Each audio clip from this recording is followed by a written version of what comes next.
All right, major action in the free agency markets continuing to own headlines around MLB and NFL. It's March movement, baby, and DraftKings contributors Garion, Thorne, and Nick Friar are here for a rock-solid March movement segment. One I'm sure that they've read correctly, unlike Julian Edlow in the last segment, which was kind of an important one because March Madness starts today. All right, so you two breaking down the latest moves with free agent frenzy overlapping really for the first time between these two leagues, these two sports.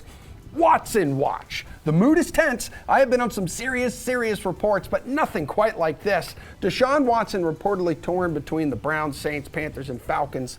Prediction time, Gare Bear. Which team will he choose and why? So I think he's probably going to want to stay out of the AFC. I think the AFC is pretty stacked right now.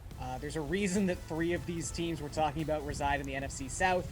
It's just far more open in that conference. So Garion, yep. Let me cut you off. The Browns, as we are talking right now, Adam Schefter tweeting, the Browns have been eliminated from the conversation. So now we're looking at just the NFC South, I guess. Genius. So all I'm hearing is that my validity as an analyst is spot on. Yeah, baby. So maybe he'll keep eliminating them as I get to my answer here.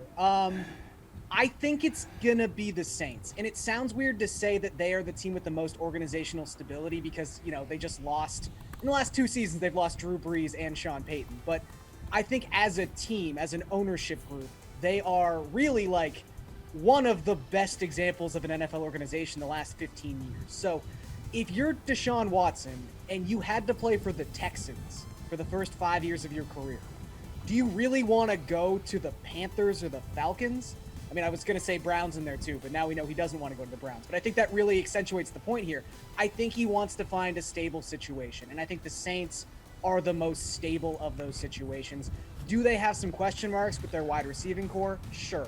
But I think Deshaun Watson, especially if that rumor about like Teron Armstead is kind of waiting in the wings, he's going to re-sign with the Saints if they get Deshaun Watson. If that's true, if they're like a package deal, yeah, I think that really pushes this home for the Saints. And you know what, Gary? There's been reports over the past few days that multiple players, free agents right now, are kind of sitting back, waiting to see what his decision is because they want to play with Deshaun Watson. And Nick, you have reports now the Saints have restructured like contracts with multiple players to clear substantial salary cap space, which would pave the way for Deshaun Watson.